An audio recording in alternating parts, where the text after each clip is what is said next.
The doors of the ballroom burst open before the footman could even announce a name.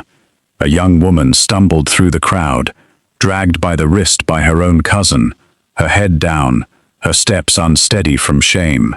Murmurs rose from every corner of the room. Someone laughed behind a fan. Someone else whispered the word that had followed her through 3 seasons past her 23rd birthday, without a single proposal. Burden. Her aunt shoved her forward into the center of the floor, right in front of every eligible family in the county, and announced loud enough for the musicians to stop playing that this was the woman nobody wanted, the one who ate at the family's expense and gave nothing back. The silence afterward was worse than the laughter. Then a chair scraped against the marble floor. The Duke of Larkspire rose from his seat at the far end of the hall, a man no one in that ballroom had ever seen approach a woman first, let alone speak one word more than required. He walked straight through the parting crowd, past countesses holding their breath, past mothers pulling their daughters closer, until he stood in front of the young woman still trembling under every eye in the room. He did not bow. He did not smile. He looked at her aunt and said one sentence that stopped every heartbeat in that ballroom. "Give me the girl they call a burden." Now, if you were standing in that ballroom right now, would you believe a duke like that meant it? Or do you think there's something he's not saying yet? And tell me which city or country you're watching from, too.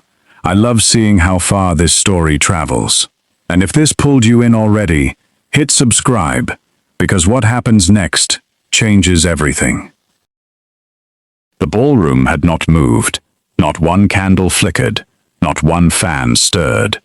Every guest stood frozen in the space between one breath and the next, waiting for the Duke of Larkspire to explain himself. He did not. Instead, Gideon Thorne extended his hand toward the young woman still trembling before her aunt, palm open, waiting. Beatrice Colton stared at that hand as though it belonged to someone from a story she had once been told as a child, one she no longer believed in. Her aunt, Mrs. Prudence Hale, found her voice first. It came out thin and sharp, cutting through the silence like a blade dragged across glass. "Your Grace, surely you misheard me. This girl is nothing. A poor relation we took in out of Christian charity. She has no dowry, no connections, nothing to recommend her to a man of your standing." Gideon did not lower his hand. His eyes stayed fixed on Beatrice, ignoring the woman who spoke as though her niece were a piece of furniture left too long in a hallway. "I heard you clearly the first time, madam. You called her a burden in front of 200 witnesses. I intend to relieve you of that burden tonight." A ripple of whispers broke across the room, quickly hushed by the presence of the Duke himself. No one dared speak louder than a murmur while he stood in the center of the floor, his attention never leaving the young woman who had not yet found the courage to take his hand.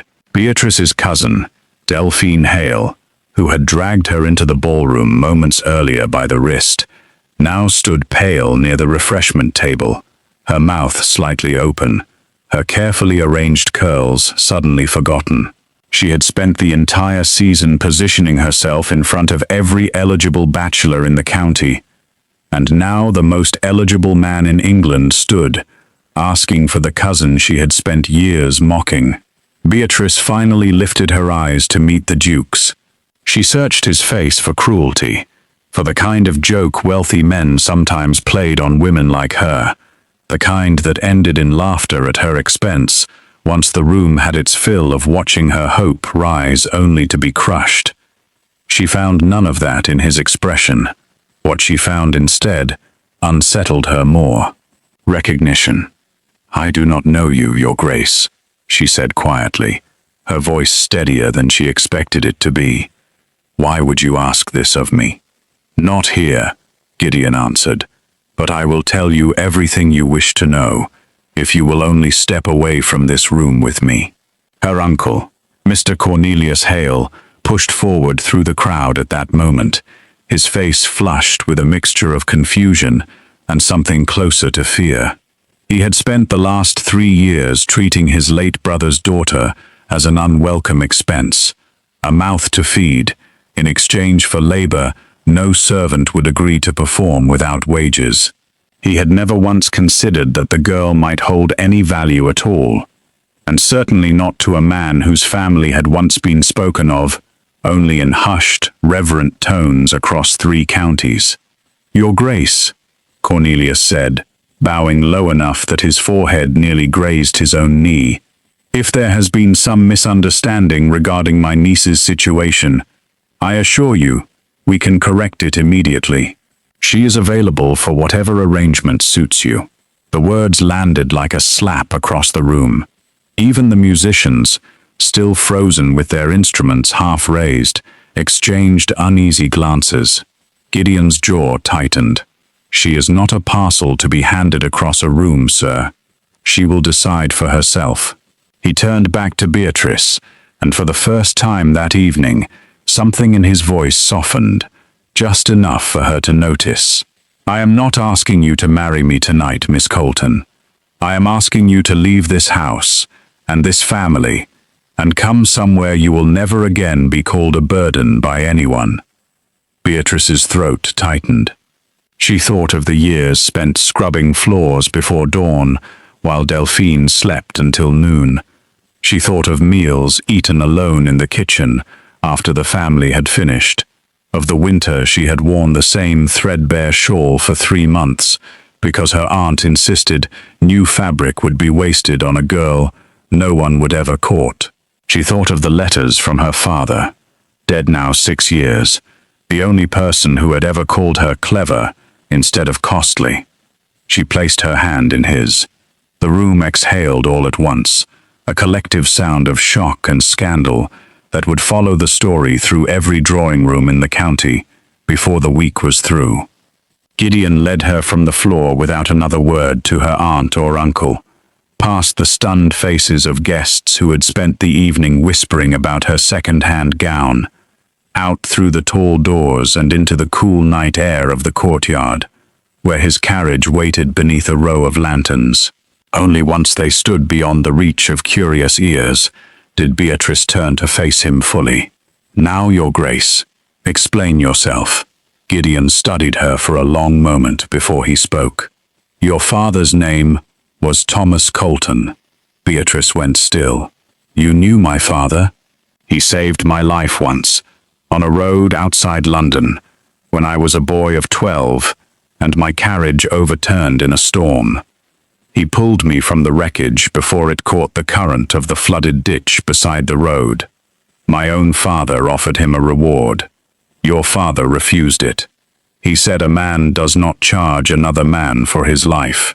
Beatrice's eyes stung, though she refused to let the tears fall in front of a stranger, duke or otherwise. "He never told me that story. He would not have.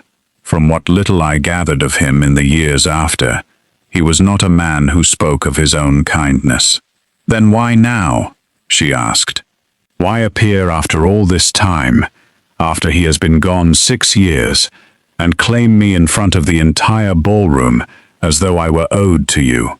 Gideon's expression darkened, not with anger toward her, but with something older, something that had clearly been carried for years before this night. "Because 2 months ago, I learned what became of you after his death. I learned your uncle had taken your father's small inheritance and spent it on his own daughter's wardrobe, while you were left to work in your own home like a servant. I made inquiries.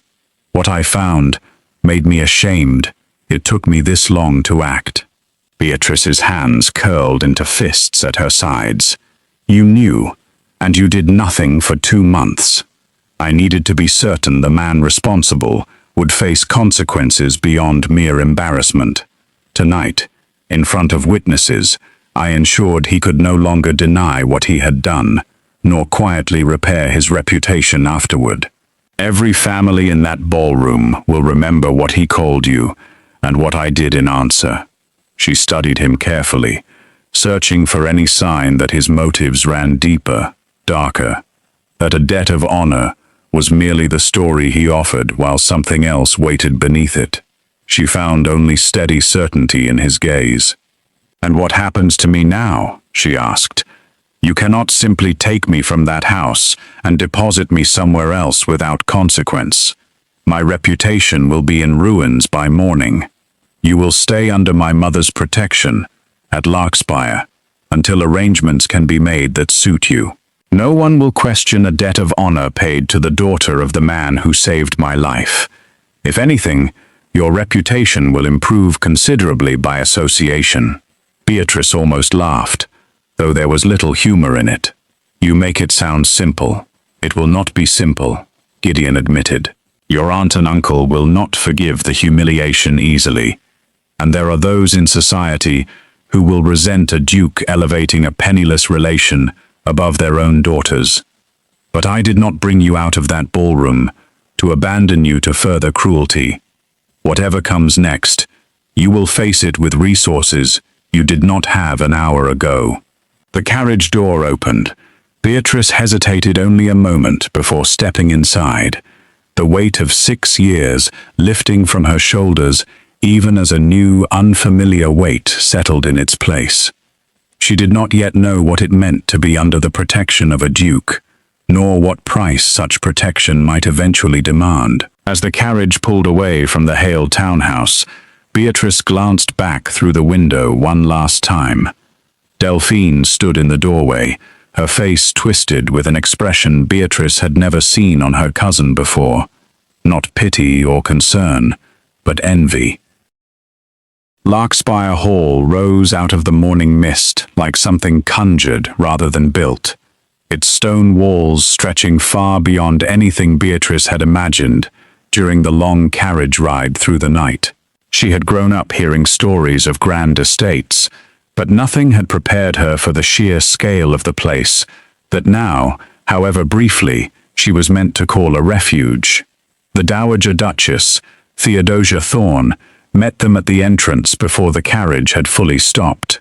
She was a tall woman with sharp eyes that missed nothing, and she studied Beatrice from head to hem before offering a single measured nod. "So, this is Thomas Colton's daughter," she said. "You have his eyes. I remember them well from the one dinner your father attended here, many years before you were born." "You knew my father too?" Beatrice asked, startled. "Everyone of a certain generation in this county knew Thomas Colton, my dear. He was the sort of man people remembered, even when they pretended otherwise." The Duchess turned to her son. "You have caused quite a stir, Gideon. Word will reach London by tomorrow evening." "I am aware," Gideon replied. "I would rather deal with gossip than allow that family to continue as they have." The Duchess studied Beatrice a moment longer, before gesturing toward the doors. "Come inside, child. Whatever storm my son has stirred up on your behalf, you will not weather it standing in the cold." Inside, Beatrice was given rooms far grander than anything she had occupied in her uncle's house, and a maid named Susan was assigned to attend her, something Beatrice initially protested until the Duchess informed her, quite firmly, that refusing assistance offered in good faith was its own kind of rudeness. By afternoon, the first letter arrived. It came from her aunt, delivered by a footman who seemed relieved to be rid of it the moment it left his hands. Beatrice read it alone in her room, Mrs. Hale's familiar sharp handwriting filling the page with accusations of ingratitude, warnings about the ruin Beatrice had brought upon the family name, and a demand that she return immediately before further scandal could spread. Beatrice folded the letter without responding and set it aside. The second letter, arriving only an hour later, came from a name she did not recognize at first. Lord Anselm Radcliffe, a gentleman she vaguely remembered from the edges of the ballroom the previous night, requesting the honor of calling upon her at Larkspire, having heard of her situation and wishing to offer his acquaintance. Beatrice showed the letter to Gideon that evening, uncertain what to make of a suitor appearing so quickly after her circumstances had changed so dramatically. "He wastes no time," Gideon observed, his expression unreadable as he read the note over. Should I refuse him? That is entirely your decision. But be cautious. A woman whose fortune has changed overnight attracts men who value the change more than the woman. He handed the letter back to her. Radcliffe's family holds considerable debts. I would not be surprised if his sudden interest has more to do with rumors of my involvement in your affairs than any genuine regard for your character. Beatrice considered this carefully. She had spent years being valued for nothing at all, and now, apparently, she risked being valued for the wrong reasons entirely. I will meet him, she decided, but I will judge for myself what his intentions are. Gideon did not argue, though something flickered briefly across his face that Beatrice could not quite name. 3 days later, Lord Radcliffe arrived at Larkspire, dressed with obvious care, his manners polished to a shine that felt, to Beatrice, slightly too practiced. He spoke of her father with vague generalities that suggested he had learned only second-hand details from gossip rather than genuine acquaintance, and he steered the conversation quickly toward Beatrice's newfound connection to the Duke, asking pointed questions about the nature of her stay at Larkspire that made Beatrice's guard rise higher with every passing minute. When he finally departed, Beatrice found Gideon waiting in the hall outside the drawing room, his arms crossed, his expression carefully neutral. "Well?" he asked. "You were right," Beatrice admitted. "He asked more questions about your intentions toward me than he did about my own thoughts on anything at all. I suspected as much." "How did you know?" "Because I have watched men like him circle wealth and title for most of my life. They are rarely subtle, once they believe there is something to gain." Beatrice studied him for a moment. "And what do you gain from my presence here, Your Grace?" "You have paid your father's debt, or rather, your own debt to my father's memory. You could have simply arranged a modest allowance and sent me on my way.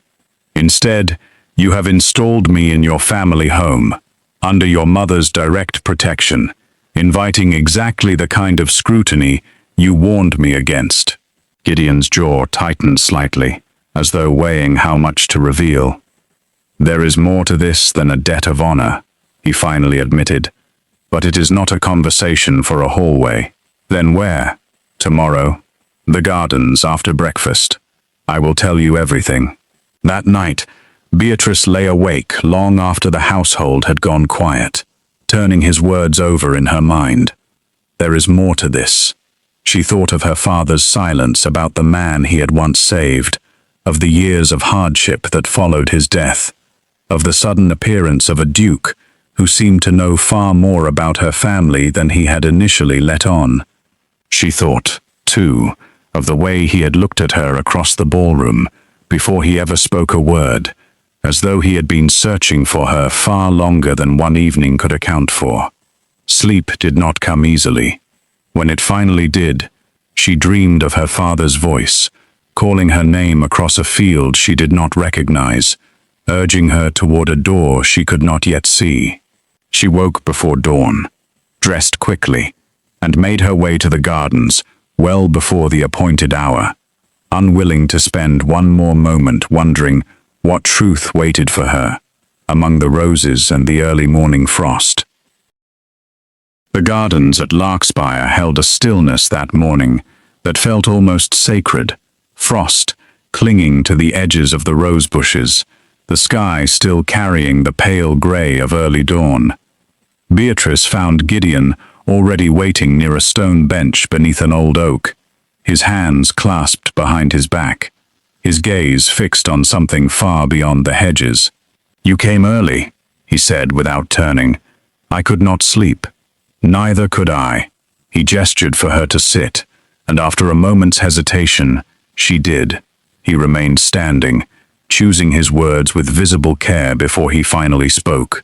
"Your father did not simply save my life on that road, Miss Colton. He saw something that night he was never meant to see." Beatrice's pulse quickened. "What do you mean?" "The carriage did not overturn by accident. The axle had been tampered with. I did not know this at the time. I was a boy of 12, frightened and injured, and it was years before the truth reached me. But your father saw a man fleeing the scene before the wreck ever happened. A man he recognized. Who? Gideon's expression hardened. Cornelius Hale. The name struck Beatrice like a physical blow. My uncle. That cannot be true. He would never have had reason to harm you. A boy he had never even met. He was not acting for himself. He was acting for another man, one who paid him well for his silence and his service, a rival of my father's who wished to see the Larkspire line ended before it could inherit further influence in the county. Your father recognized Cornelius from a business dealing years prior, though he could not prove intent at the time, only presence. He chose to save my life rather than pursue the matter, believing perhaps that mercy would be repaid one day. Beatrice's hands trembled in her lap, and instead, my uncle repaid that mercy by stealing everything my father left behind and treating his daughter as a burden for 6 years. Yes, Gideon said quietly. When I learned the truth 2 months ago, through papers left among my late father's private correspondence, I understood immediately what kind of man Cornelius Hale truly was, and what kind of debt I owed the daughter of the man who spared my life without ever asking for the truth to be told. Why did you not simply expose him? Why the ballroom? Why the spectacle? Because proof of a 20-year-old conspiracy is difficult to produce in a court, Miss Colton, especially against a man of modest but respectable standing in the county. Public humiliation, however, requires no proof beyond witnesses. I could not yet ruin him through the law, but I could ensure every family who might otherwise welcome him into their homes now hesitates to do so. Beatrice sat in silence for a long moment, the weight of everything she had learned settling heavily over her. Her father had carried this secret to his grave, had watched his brother prosper from stolen inheritance while never once revealing what he knew, perhaps to protect her from a truth too dangerous to speak aloud. There is more, Gideon said, and something in his tone made Beatrice look up sharply. The man who paid your uncle for his silence and his service that night was Lord Radcliffe's father. Beatrice felt the blood drain from her face. Anselm Radcliffe, the man who called on me 3 days ago. The very same. I do not believe it is coincidence that he arrived so quickly after the ballroom, nor that his questions circled so persistently around your connection to me. I believe he suspects, or perhaps fears, that old secrets are beginning to surface, and he wishes to know how much you have learned, and how much danger his family now faces. Then he is not courting me at all. No, I believe he is watching you, on behalf of interests that would prefer this history remain buried. Beatrice rose from the bench, anger replacing the shock that had gripped her only moments before. Then, we must confront him, expose the truth, whatever proof exists. It is not so simple, Gideon warned. If Radcliffe believes we hold nothing concrete, he may grow careless and reveal himself further. If he believes we already know everything, he may act to silence the threat before we can gather what we need. Silence how? Gideon's silence answered before his words did. I will not allow harm to come to you, Beatrice, but you must be careful. Trust no correspondence from outside this house without showing it to me first. Accept no invitations that take you beyond Larkspire's grounds without my knowledge. Beatrice studied him, the fear beneath his composed exterior becoming clearer the longer she looked. You believe he is capable of violence. I believe his father was capable of arranging an accident meant to kill a 12-year-old boy in order to protect a business interest. I do not think the son has grown more scrupulous with age. The conversation was interrupted by the sound of hurried footsteps on the garden path. Susan, Beatrice's maid, appeared at the hedge entrance, breathless and pale. "Your Grace, Miss Colton, forgive the intrusion. There is a visitor at the gate, refusing to leave until Miss Colton receives her personally." "Who is it?" Gideon asked. "Miss Delphine Hale, Your Grace. She says she carries a message of great urgency, one she will deliver to no one but her cousin." Beatrice exchanged a glance with Gideon. "I will hear what she has to say." "I will accompany you," Gideon said firmly. They found Delphine waiting near the front gates, her face lacking the polished composure Beatrice remembered from the ballroom. Her eyes were red-rimmed, her gloves twisted anxiously in her hands. "Beatrice," she said, the familiarity of using her first name striking oddly after years of cold distance between them. "I need to speak with you alone. Anything you have to say, you may say in front of His Grace." Delphine glanced nervously at Gideon before continuing, her voice dropping to barely more than a whisper. "Father has been meeting with Lord Radcliffe, twice this week, late at night, in his study. I overheard them speaking of you, of papers that must be recovered before the Duke finds them, of a debt from long ago that must never come to light." Beatrice's heart pounded. "What papers?" "I do not know exactly, only that Father grew angry when Radcliffe suggested waiting was too dangerous. Radcliffe said something must be done quickly, before you learned enough to act against them." Gideon's expression turned grave. "Did they mention where these papers are kept?" Delphine shook her head. "Only that Father hid something years ago, something he swore would never be found unless someone knew precisely where to look. I came because, whatever quarrel exists between our family and the Duke, I did not wish to see harm come to you, whatever cruelty I have shown you in the past." Beatrice studied her cousin carefully, searching for deception, and finding instead something that looked remarkably like genuine fear. "Thank you for telling me, Delphine. There is one more thing," Delphine added, glancing behind her as though afraid of being overheard even here, far from her father's house. "Radcliffe asked Father about a hidden compartment, something built into the old writing desk in the study, the one that belonged to your father before he died. He said the desk was never properly searched after Uncle Thomas passed." Beatrice's breath caught. The writing desk. She remembered it vividly, one of the few possessions of her father's that her uncle had kept rather than sold, claiming sentimental value despite showing no other sentiment toward his late brother's memory. That evening, Beatrice sat across from Gideon in the library at Larkspire, a single question circling relentlessly through her mind. "We must retrieve whatever is hidden in that desk before Radcliffe or my uncle finds it first. It is not safe for you to return to that house," Gideon said. "Not now, not with what we know of their intentions. Then send someone else, a servant, someone unfamiliar to my aunt and uncle, who could search the desk without raising suspicion." Gideon considered this for a long moment. "I have a man in my employ, discreet and capable, who has handled delicate matters for my family before.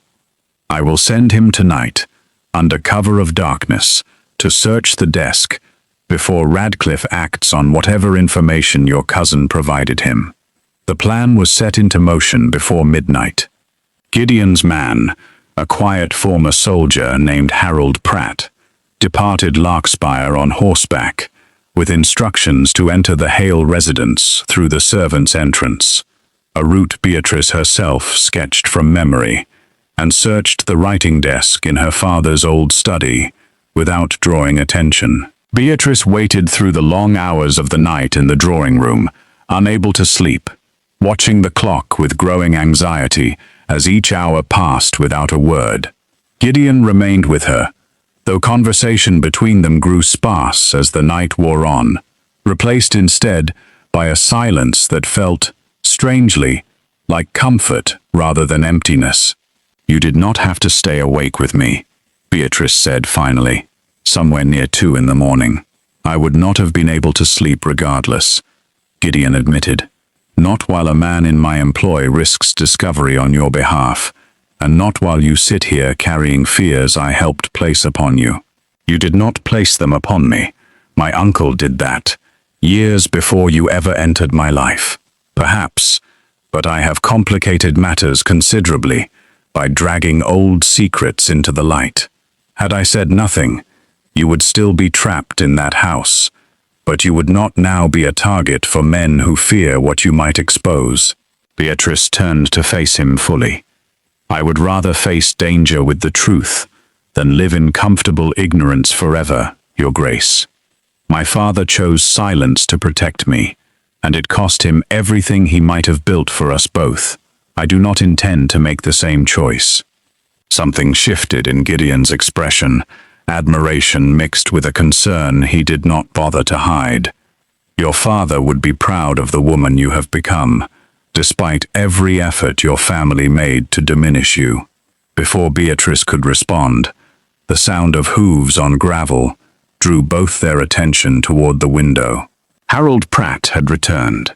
He entered the drawing room minutes later, dust still clinging to his coat, a small leather-bound journal clutched in his hands. I found it, Your Grace, hidden beneath a false bottom in the lower drawer, exactly where the young lady's memory served us well. He handed the journal to Gideon, who immediately passed it to Beatrice. It should be yours to open first. Beatrice's hands shook as she turned the worn leather cover, recognizing her father's handwriting immediately. The same careful script that had once filled letters she still kept hidden beneath her mattress. The journal contained detailed accounts, dates, names, sums of money, a record of everything Thomas Colton had witnessed and suspected in the years before his death, including a final entry written mere weeks before he passed. I fear Cornelius grows desperate as his debts mount once more. I have kept his secret out of mercy, and out of fear for my daughter's safety, should the truth come to light, while I still live to protect her. Should anything happen to me, I pray whoever finds these pages will see that Beatrice is protected, and that the truth, however dangerous, is finally allowed to breathe.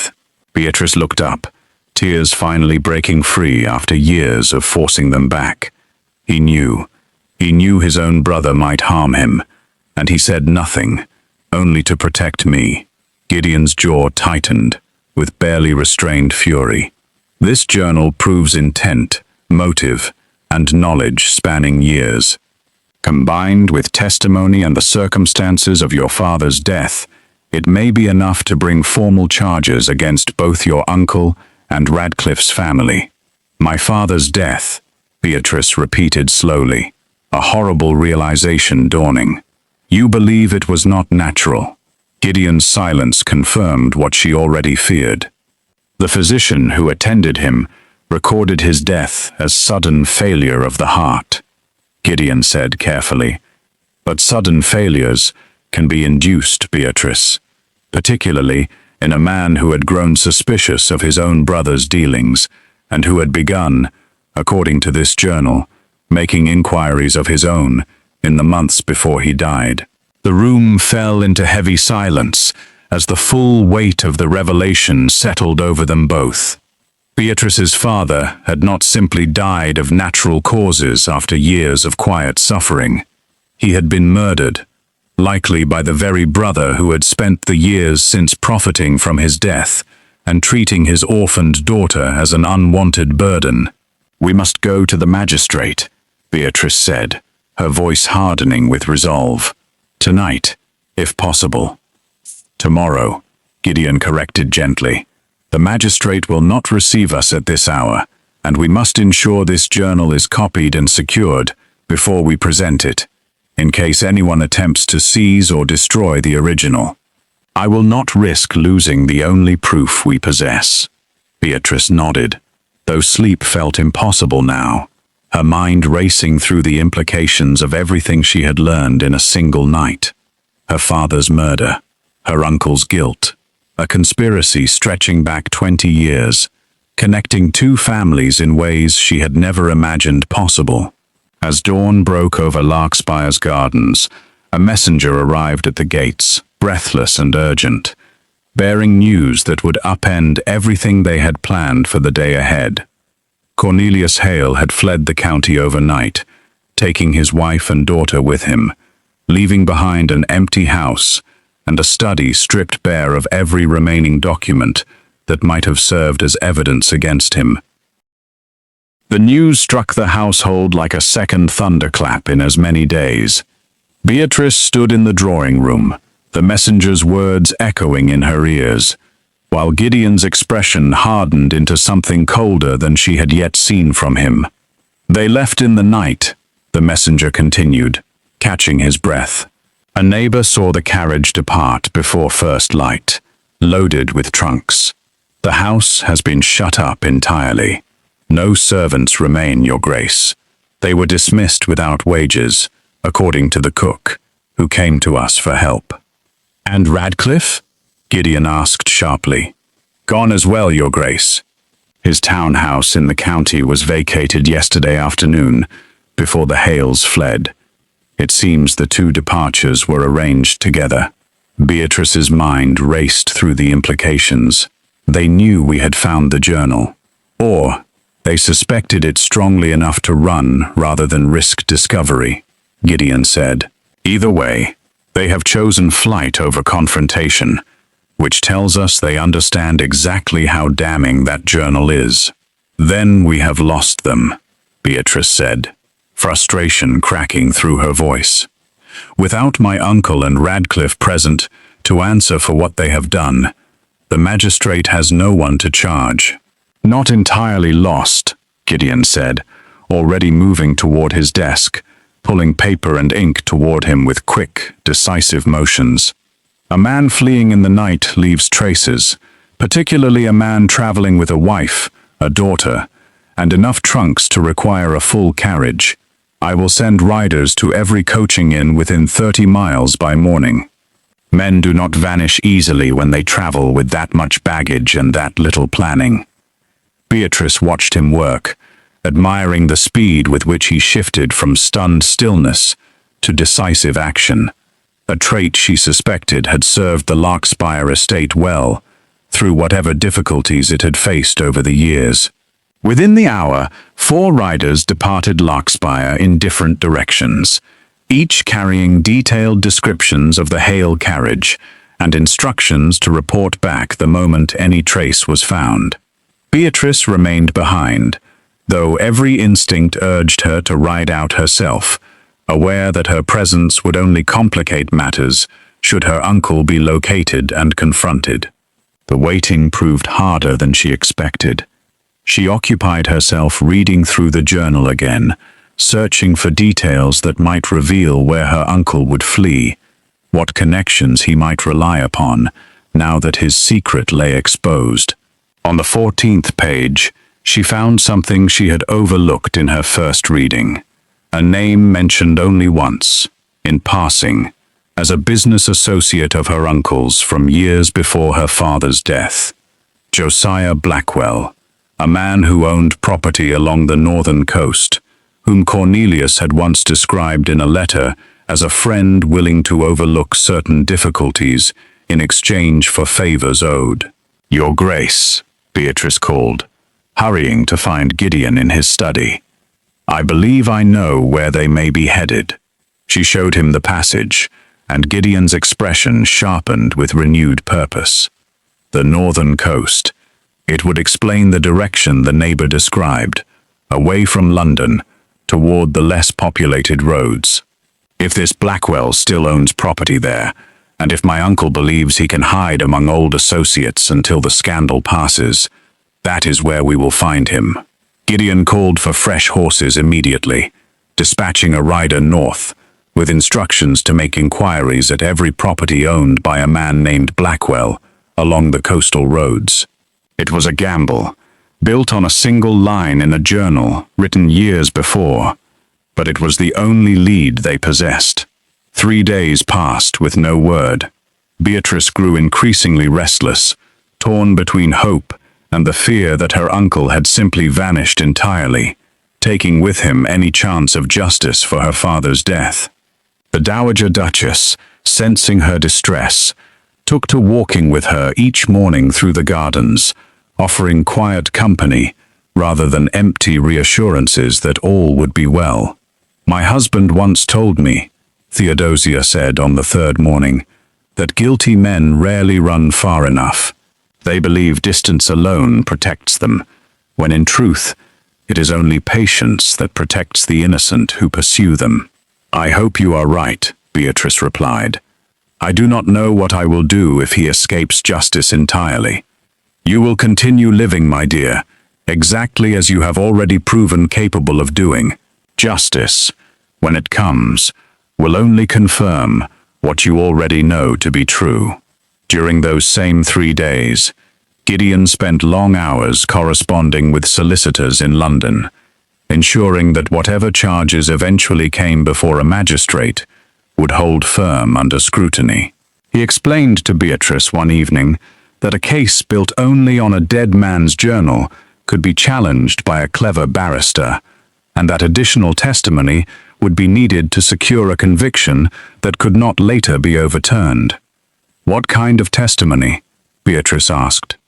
"Servants who worked in your uncle's household during those years. Anyone who witnessed the state of your father's health before his sudden decline, or who noticed inconsistencies in how his death was handled. I have already written to the physician who signed the original certificate, requesting he answer questions regarding the circumstances he observed at the time. Will he cooperate?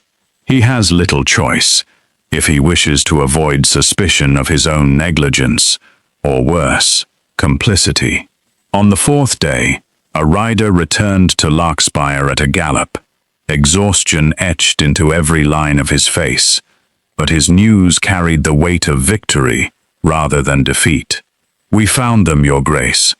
A property outside a coastal village, registered under Blackwell's name, but occupied for the past 3 days by a family matching the description exactly.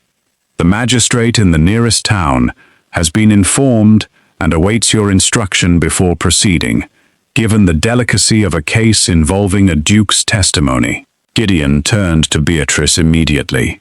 "We leave within the hour." The journey north took the better part of 2 days, the carriage moving as quickly as the roads allowed, Beatrice's nerves stretching tighter with every mile that passed. She thought of her father throughout the journey, of the quiet dignity he had carried, even in poverty, of the sacrifice he had made in choosing mercy toward a brother who did not deserve it. She wondered, too, whether her uncle understood even now what he had cost her, or whether he still believed his silence over the years had been payment enough for his crime. Gideon watched her closely during the long hours on the road, saying little, though his presence beside her offered a steadiness she had not expected to need so badly. "You are quiet," he observed, somewhere past the midpoint of the second day. "I am afraid of what I will feel when I see his face again," Beatrice admitted. "I do not know if I want him to beg for forgiveness, or if I want him to feel exactly the fear he made my father feel for years." "Perhaps you will not know until the moment arrives," Gideon said. "Whatever you feel, you need not carry it alone."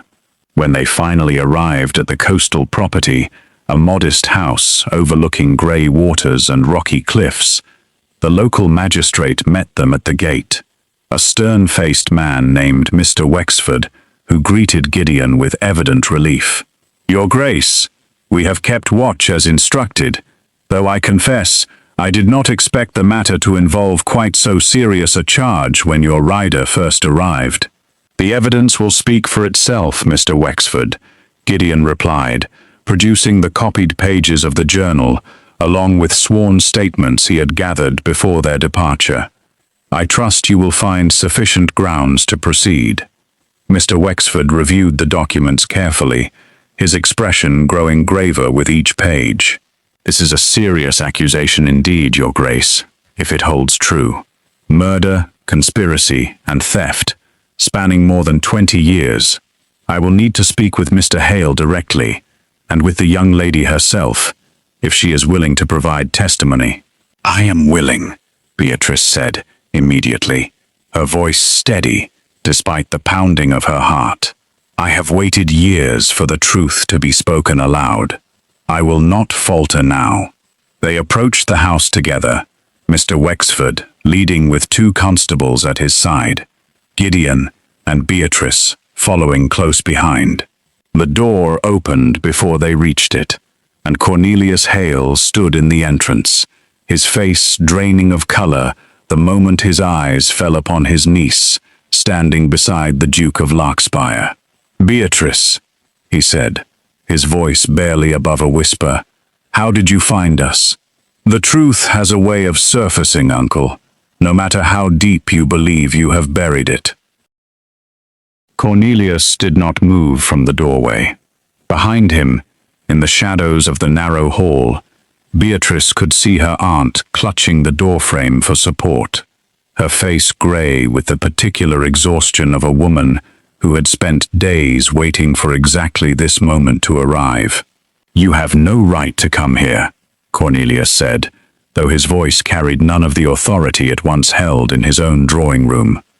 Whatever accusations you carry, they are nothing but the ravings of a dead man's journal and a duke's ambition to humiliate my family further. The journal names you directly, Gideon said, his voice cold and even. It names the debt you paid to a man on that road 20 years ago, and it names the fear Thomas Colton carried in the final weeks of his life, fear of the very brother who now stands accusing him of ravings. Mr. Wexford stepped forward. Mr. Hale, I must ask you to answer questions regarding the death of your brother, and regarding your dealings with a man believed to have arranged the sabotage of a carriage belonging to the Larkspire family some 20 years past. Cornelius's eyes darted between the constables, the magistrate, and finally settled on Beatrice, something desperate and cornered flickering behind his gaze. Beatrice, he said, his tone shifting suddenly, softening into something almost pleading. You do not understand what those years demanded of me. Your father and I inherited nothing from our own father but debts and a crumbling estate. When the opportunity came to secure our futures, I took it, yes, but I never intended harm to come to Thomas. That was never part of the arrangement. And yet he died, Beatrice said, her voice trembling with restrained fury rather than grief now. Suddenly, according to the physician, though he had shown no signs of illness in the weeks before. You benefited more than anyone from his death, uncle. You took his inheritance, his home, and treated his only daughter as a servant in her own father's house. I did what was necessary to survive, Cornelius said, though the words sounded hollow, even as he spoke them. A sudden commotion from behind the house interrupted whatever he might have said next. Shouting, followed by the sound of a struggle, drew every eye toward the side of the property, where one of the constables came running, breathless. Mr. Wexford, sir, there is a man attempting to flee through the back gardens toward the cliffs. He matches the description you gave us of Lord Radcliffe. Gideon was moving before the constable finished speaking, and Beatrice followed without hesitation, despite his sharp instruction for her to remain behind. They rounded the corner of the house in time to see Anselm Radcliffe sprinting across the rocky garden toward the edge of the cliffs, where a narrow path wound down toward the shore below, clearly his intended route of escape. Radcliffe! Gideon shouted, closing the distance with long, powerful strides. There is nowhere left to run. Radcliffe turned, his face twisted with the particular panic of a man who understood, finally, that every advantage he once possessed had crumbled to nothing. In his hand, Beatrice saw the glint of a pistol, raised and trembling toward Gideon's chest. "Stay back," Radcliffe warned, his voice cracking. "I did not come this far to hang for my father's sins, your grace. I inherited his debts and his secrets both, and I will not surrender either without a fight." Beatrice's heart seized. She had not considered, until this exact moment, standing exposed on open ground, with a desperate man's pistol trained on the person who had upended her entire life to seek justice on her behalf. Just how far this confrontation might go. "Put down the weapon," Mr. Wexford called from behind, the constables fanning out cautiously across the garden, unwilling to close the distance while Radcliffe's aim remained steady. "There is no path forward for you that does not end in surrender, Lord Radcliffe. Running further only worsens the charges against you." "Charges?" Radcliffe laughed bitterly. "There will be no charges if I am not here to answer them."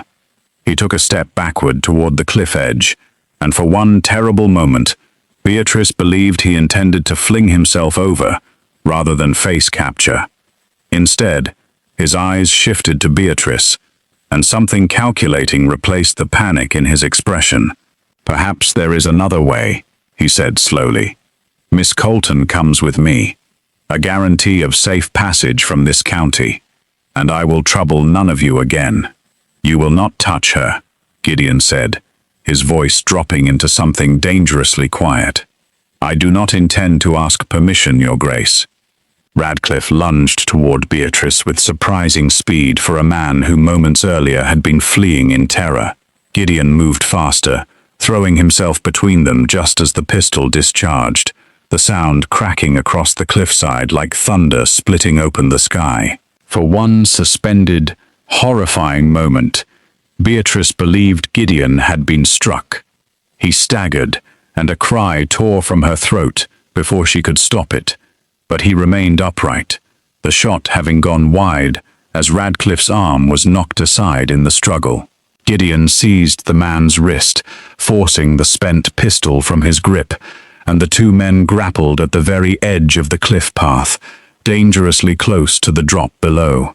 The constables closed the distance at last, pulling Radcliffe backward from Gideon with considerable effort, wrestling the struggling man to the ground and binding his wrists before he could attempt further escape. Gideon stumbled back from the edge, breathing hard, and Beatrice reached him before conscious thought could catch up with instinct, her hands gripping his arms, as though to confirm for herself that he remained whole and unharmed. "You could have been killed," she said, her voice shaking. "I was not," Gideon replied, though his own breath came unsteady. "And I would not have stood aside and allowed him to take you, whatever the cost." Behind them, Mr. Wexford directed the constables to secure both Radcliffe and Cornelius Hale, the latter having made no attempt to flee once the commotion drew every witness present toward the confrontation on the cliffs. Beatrice's aunt remained frozen in the doorway throughout, her expression hollow, whatever fight she once possessed, clearly extinguished by the sight of her husband being led away in restraints. The journey back to the local magistrate's office passed in a blur for Beatrice, the shock of the confrontation settling slowly into something closer to disbelief that the ordeal had truly reached its end. Formal statements were taken through the remainder of that day and into the next, Beatrice recounting everything she knew of her father's final months. The journal entered as evidence alongside testimony gathered from servants who had once worked in the Hale household and recalled details of Thomas Colton's declining health that had never previously been questioned. The physician who had signed the original death certificate arrived 3 days later, summoned by Gideon's earlier correspondence, and under careful questioning admitted that certain symptoms present at the time had troubled him, though he had lacked cause at the time to suspect foul play, and had deferred entirely to the family's account of a sudden, natural decline. Cornelius Hale, faced with the weight of evidence mounting steadily against him, eventually confessed to his role in accepting payment for his silence regarding the sabotaged carriage 2 decades prior, though he continued to deny any direct involvement in his brother's death, claiming instead that he had merely benefited from circumstances he had not personally arranged. Whether the full truth of Thomas Colton's death would ever be fully proven remained uncertain, But the conspiracy itself, the theft of inheritance, and the treatment of Beatrice in the years following her father's passing left no room for doubt in the eyes of the magistrate or the county at large. Radcliffe, facing charges of attempted murder for the shot fired on the cliffside, along with his father's decades-old crime, now laid bare through Cornelius's testimony, offered no defense at all, his earlier composure entirely abandoned in the face of consequences he could no longer escape. 3 weeks after the confrontation on the coast, Beatrice stood once more in the gardens at Larkspire. The roses now fully bloomed under the warmth of early summer, a stark contrast to the frost that had covered them the morning Gideon first told her the truth of her father's past. The magistrate has confirmed both men will stand trial in the autumn assizes, Gideon told her, finding her among the flower beds as he so often had in recent weeks. Your testimony, along with the journal and the physician's statement, should be more than sufficient to secure convictions. And Delphine? Beatrice asked. What becomes of her, now that her father faces trial and her mother has nothing left to offer her in society? She wrote to me, Gideon said, somewhat to Beatrice's surprise, asking whether any position might be found for her, given the family's ruin. I have not yet responded, wishing to know your feelings on the matter first. Beatrice considered this for a long moment, remembering the years of cruelty her cousin had shown her, but remembering too the courage it had taken Delphine to come to Larkspire's gates with a warning that likely saved both their lives. She is not her father, Beatrice said finally. Whatever she has done in the past, she chose to warn us when it mattered most. Perhaps a small position, somewhere she might build a life independent of the name Hale, would be a fair enough answer. I will see it arranged. They walked together in silence for a while longer, the weight of the past weeks slowly settling into something Beatrice could finally begin to carry, without it crushing her entirely. She thought of her father often now, though the grief had shifted into something gentler, closer to gratitude for the mercy and quiet strength he had shown throughout his life, even in circumstances that offered him little reason for either. There is something I have wished to ask you, Gideon said, stopping beneath the same oak tree where he had first told her the truth of her father's connection to his family. Though I confess, I do not know how to ask it, without sounding as though I am simply continuing a debt already paid. Beatrice turned to face him fully. Ask it plainly, Your Grace. I have grown tired of riddles and secrets these past weeks. I did not bring you to Larkspire only because I owed your father a debt, Gideon said. That debt has long since been repaid through justice, through the trial that awaits your uncle and Radcliffe both. What remains between us now is something I did not expect, and something I am no longer willing to deny. Beatrice's breath caught, her heart pounding in a way that had nothing to do with fear or grief or justice finally served. I have watched you these past weeks, Gideon continued, not as the daughter of the man who saved my life, but as a woman of extraordinary courage, who faced the truth of her father's murder without breaking, who walked toward danger on that cliffside without hesitation to protect someone she barely knew a month prior. I find myself unwilling to imagine Larkspire, or my own life, without your presence in it going forward. Are you asking me to stay, Your Grace? I am asking you to stay as my wife, Beatrice, not out of debt, not out of obligation, but because I have come to care for you more deeply than I believed possible in so short a time. Beatrice looked at him for a long moment, remembering the ballroom where this had all begun, the aunt who had called her nothing, the uncle who had built his comfort on her father's stolen inheritance, and the Duke who had walked through a room full of judgment to offer her a hand she had barely dared to take. Yes, she said simply. I will stay. The wedding took place at Larkspire the following spring, the gardens once again in full bloom, this time filled with guests who had, only a year before, whispered cruel words about the poor relation nobody wanted. The Dowager Duchess stood proudly beside her son throughout the ceremony, and even Delphine attended, quietly seated near the back, her position at a respectable household in London secured through Gideon's arrangement, her path forward finally her own to build. Cornelius Hale and Anselm Radcliffe stood trial that autumn, as promised, the evidence gathered through Beatrice's courage and Gideon's determination proving more than sufficient to secure convictions for both men, closing at last a chapter of injustice that had shadowed Beatrice's life for as long as she could remember.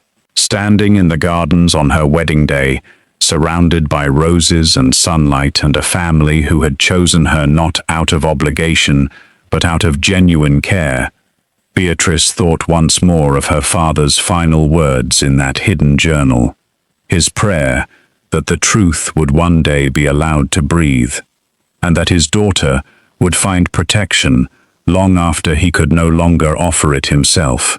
She had found far more than protection. She had found a home, a truth finally spoken aloud, and a love built not on debt or duty, but on courage recognized and honored in equal measure.